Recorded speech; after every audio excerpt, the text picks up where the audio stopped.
I promised I would be back to film another one. You're the one for me, that's why I give you everything. Hi guys and welcome back to another video. I am Sav Lewis and this is Book It. So as you've probably already seen, I uploaded a video earlier on the book The Never King by Nikki St. Croix, but we are going to dive a little deeper than that. We are going to move to the second one. The beautiful, the lovely, the dark one. And yes, this one has more tabs than the first one. If you haven't read the first one yet, or you haven't really thought about it or anything, go ahead and watch my other video. It'll be linked somewhere in this area. And then you can come on back. With that being said, let's go ahead and go through our triggers again. This video will have spoilers for those who haven't read the book, haven't done anything, and are very nervous or they don't want to know what happens.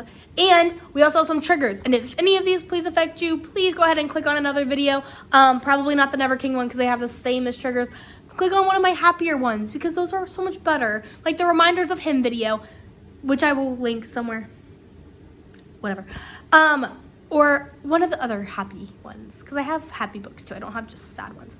So the triggers for this book are sexual manner, sexual everything, mental health, wellness, and then according to her website again, because Nikki St. Croix is a literal saint and put these on her website, these books include mental health, smoking, graphic, rough sex, sex in public, group sex, graphic violence, graphic language, captivity, degradation, submission, bondage, ropes, blood play, choking, CNC, talk of sexual assault. Okay? So, with all of that being said, let's go ahead and move on into the dark one. So, for those who don't know, this is kind of a retelling of Peter Pan. The first one, they ended, basically she's like, cool, whatever, done. Now, throughout the entire first book, there was one character that we never got into, which was the dark one. He was kind of the right-hand man to Peter Pan. He was a little bit darker. He had his own shadow from a different island. Living, laughing, and also loving this man. He is the standoffish guy that we all love to love in every single book that you've ever read. And this was supposed to be the sequel to the first one with a little bit slightly different, story. This one was a little bit different about how, because he is dark and has a dark shadow, trying to find his place. I don't know if that's the right word. It was kind of like the main points of this entire book. With all of that being said, I can 100% agree that this book had less of a plot than the first one. Completely mind blown. You didn't think that we could lose more of a plot, did you? But we did. We lost a big plot because this one has a plot.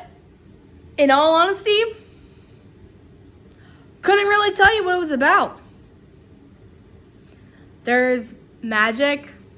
There's something haunting the forest. There's Peter Pan. There's Captain Hook. There's a Fey Queen.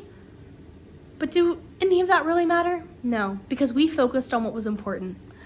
The smut. The smut in this book gets even weirder and even dirtier than the smut that we had before. I know, right? Didn't think it could happen? It does.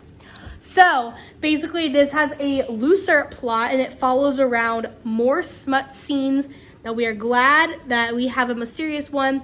And it turns out, the mysterious one from the first book might have a heart? Maybe?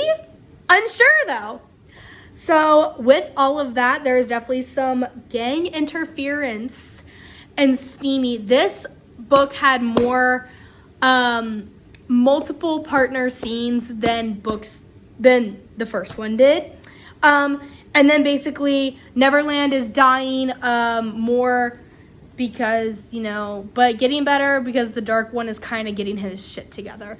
That's kind of like the plot of the book. If there were to have a set plot, it would be that Neverland is dying, but, Homeboy is getting better. I rated the steam in this book, the spice level, to be a 4 out of 5. This one was only a 3 out of 5. This one was more. There were more scenes, more people, more wild shit. I think that this one was more sexual than the first one. While the first one set up the scene, the characters, and set up the plot, the second one focused more on the act itself, and then once the characters were already established. And then overall, the book, 3 out of 5. I'm not super impressed with it. Wasn't really like, but it was a great read. And then if I have friends that want to like know a book that's really spicy, really edgy, but also short. It's a, as you can see, very short book. I think I finished this in like maybe 2 hours, maybe 3 hours. I have friends that are a lot faster readers than me. They probably could have finished it in an hour. If you're a slower reader, it might take you up to like 5 or 6, but it's not going to take you longer than like a day and a half, maybe. There's only, 213 pages, and it's a very simple, easy read. So that was really cool. Let's see. My favorite quote in this book was one that the obvious dark one says to one of the Lost Boys when they are trying to not manipulate Winnie, but they're trying to get, they're trying to one-up her in one way, shape, or form. I don't really remember the exact context, but I do know that they're trying to one-up her. They're trying to show her that they're the boss. They're in charge. And he looks at them and he says, "She will checkmate your ass before you even get a chance." I don't know why. I just really liked that quote. I thought it was really funny. This book has a lot of dirty smut. Let's just flip randomly to one that's already open. Oh! Yeah, I forgot about that whole part. The crocodile. I know what you're thinking. A crocodile? What? Yep. They also mentioned the crocodile in this book, but the crocodile is not who you think it is, which is kind of funny. It's like another, so this book sets up that there's Captain Hook, Peter Pan, the Dark One, which is not his real name, but they call him the Dark One, and then the Dark One's brother, the crocodile. The crocodile is the one that attacked Hook, and Hook is scared of the crocodile. But there's also the Fae Queen. Like, when I tell you this book starts just getting fucking wild, it just gets wild. Didn't really read it for a plot though, but I'm not really mad about it overall. I thought it was a great book. But yeah, out of these 2 books, which one was your favorite? Because I can tell you right now, this one was mine. Just because I liked the dark one. I liked the mysterious, standoffish, brutish, the like, I'm gonna hurt everybody but you. Because he seems to have a small, very small soft spot for Winnie, which is really cool. But yes, that is kind of the end of this. This book was 3 out of 5. Not much to talk about. There wasn't much of a plot. But I am excited to read the third one, which is like, I think from maybe Winnie's point of view. Maybe Winnie's point of view. In all honesty, a lot of them kind of are from the point of views of everybody, which I think is really cool. So I'm really excited for all of that to happen. I'll go ahead and put it in my Goodreads. I'm going to go ahead and upload it now. And then go ahead and watch this video if you haven't already. And then this is the second one. And then when the third one comes out, I'll post it as well. These are the Vicious Lost Boys series. This is the first one. This is the second one. Third one is out now. I will go ahead and leave it at that. So let me know, which was your favorite? Did you prefer one that had a little bit more of a plot or just a little bit more smut?